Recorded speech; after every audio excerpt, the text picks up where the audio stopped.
as you've gotten older and more mature, have the younger people kept you younger as they have come in and out of the newsroom? I hope so. Sometimes they've made me older. It works both ways. I think, I hope I've made them a little older. The news business, as you know, it's rush, rush, rush. That deadline is coming and there's no holding it off. So very often you don't have the time to do the mentoring that you should. And if there's any mentoring at all, it's quick, don't do it this way, do it that way. And I was told that when I was starting out. And frankly, I did it unquestioningly pretty much. I might come back after a while and ask, why did you say I do that? And usually the people who would give me advice would tell me why, and I'd understand why. So I've said some things like that. Some has stuck, some hasn't.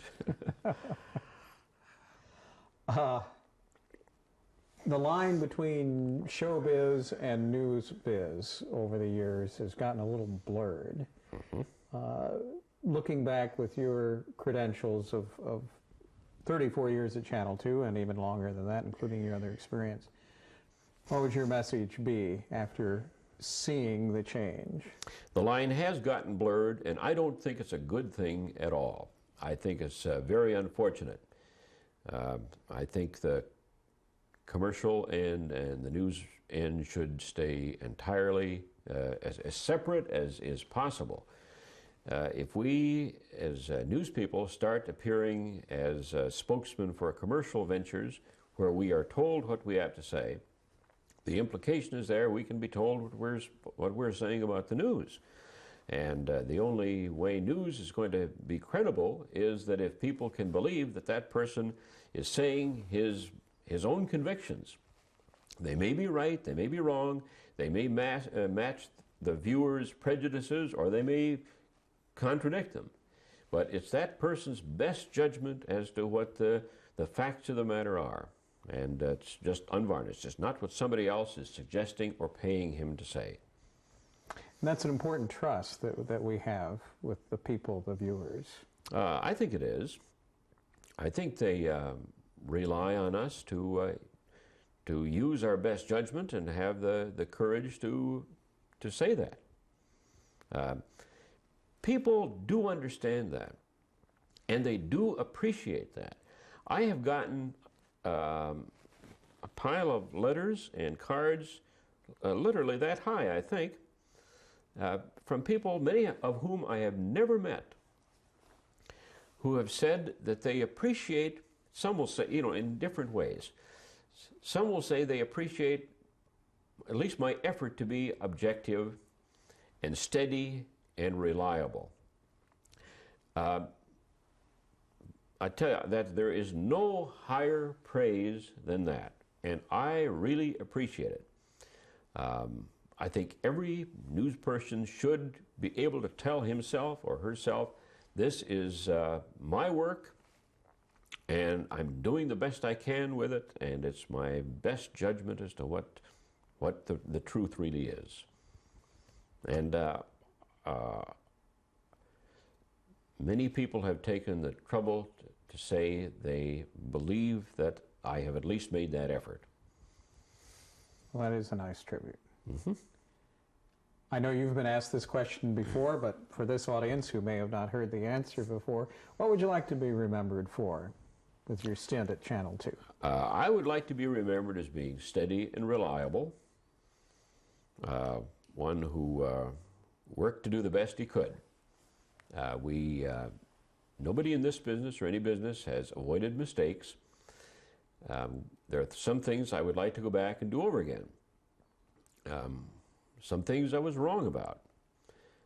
Sometimes I didn't get all the story, and I could have if I had made another call or done something a little more carefully. But I'm human, and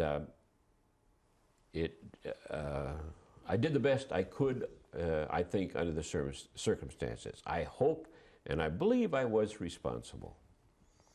I know you've also gone on the record to say that you're very proud of the 40th anniversary show that we produced and you hosted.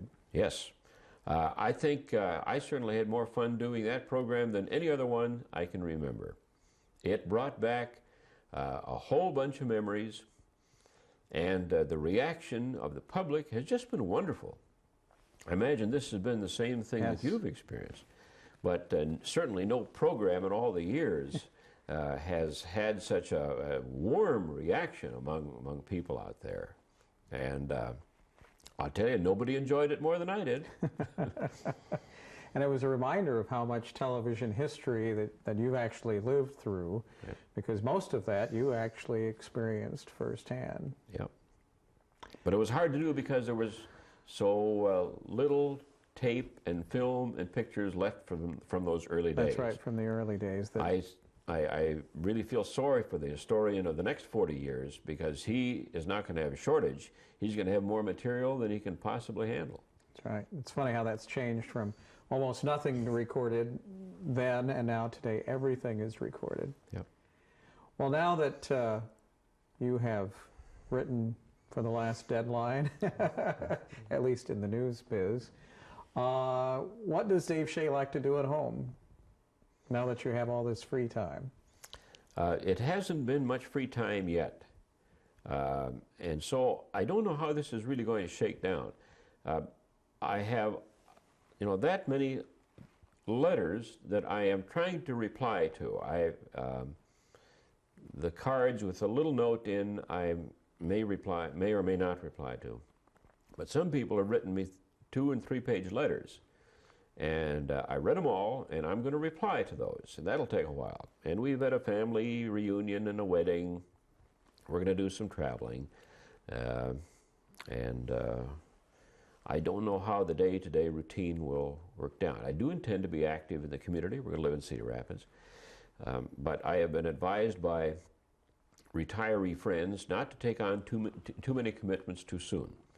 But when I'm home, I like to read. I read a lot, and I read about most everything. History, computers, science, music. I spend some time at my computer. And I'm trying to learn my way around the internet and CompuServe and America Online, and I am sending notes back and forth to some people here and there. Somehow I think that may take up a lot of time. I've toyed with the idea of going back to school. I like that's kind of an interesting idea to me at the moment. I may or may not do it. Question is, should I take something like politics or history that I've been buried in, or should I go in for something like completely different chemistry? Home ec. Or what? Home ec. Yeah, maybe so. Marge maybe would like for you to do that. I don't know. She might at that. Well, I hadn't. That may be a little far afield from my interests, but maybe not. Okay. You do plan to stay here in Cedar Rapids? Yes, it's home, and we wouldn't plan to move any other place. I know too that you've referred to this as both you, Marge, and you are both retiring. So this is a joint venture. Yes, it is that. It won't be as much of a change in her routine as it is for me, because she's worked in the home for the most part all these years. Means she's got another person underfoot, and I may test her tolerance as time goes by. We'll see. But so far we're speaking anyway. So how long was your actual career? Do you date that back to when? 52, 53? Well, actually, in broadcasting, 1947. So 47, okay. Yeah. So as long as I've been alive, which is 46 years. Is that right? Yeah. Well, okay, and that was radio, and I've been in television since 1951.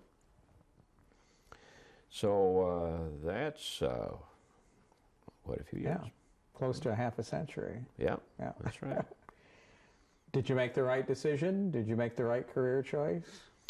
I think so. I've enjoyed it.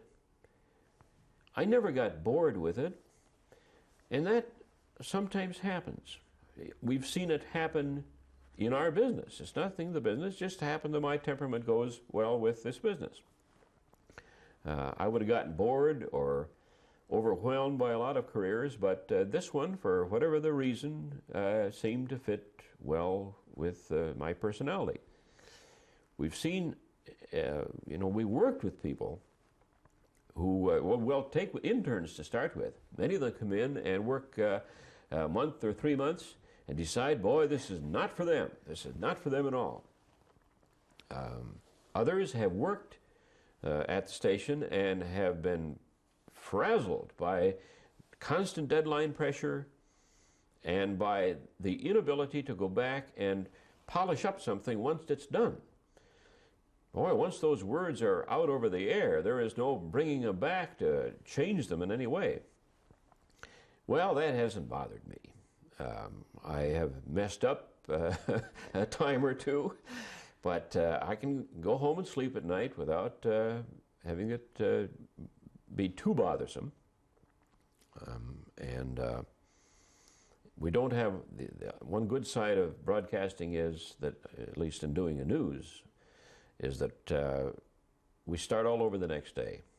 Every day is pretty much a clean slate. And it's kind of nice to go to work and wonder what's it going to be this time, because yesterday we very often had no idea what the news of today is going to be. Sometimes we do. And now you have a clean slate every day again, except now That's you can right. do it for your own self. That's right. That's a little different. And it's taking me a while to get organized on it yet, but it's going to be very different. I've compared this to repeat myself again. I've compared it to coming out of college. Everybody, when you're in college, you see all those people working out there. Most of them make the transition easily and successfully, but as long as you're in college, you don't quite know what it's like till you go out and join the working world. And then when you're in the working world, you see all these retirees out there. Most of them succeed and like it. A few don't, same as through that earlier stage. But most of them move on to it very successfully and say that they really enjoy it. And I expect that'll be the way. Any regrets? Some, of course. Not. I don't understand the people who say they have no regrets, because there are some things I could have done better, should have done better. But as I said, I'd like to do the same thing again, only make some improvements. But no major regrets, no. All right. So it sounds generally you had a good time. Yes. Yes, I think it's an interesting profession. It's filled with surprises. We don't know what's going to happen. We get to meet interesting people. We can talk with interesting and important people immediately, one-to-one, about what is most important to them without small talk. That's a very positive aspect of being a journalist, that you can talk to the governor or the senator directly and get straight answers, and I have enjoyed that. In their field of expertise, I think that's the crucial factor. I have enjoyed that part of it very much. Well, let me be the last to wish you good luck in your retirement. Thank you. Although I think there'll be a few more. Could be.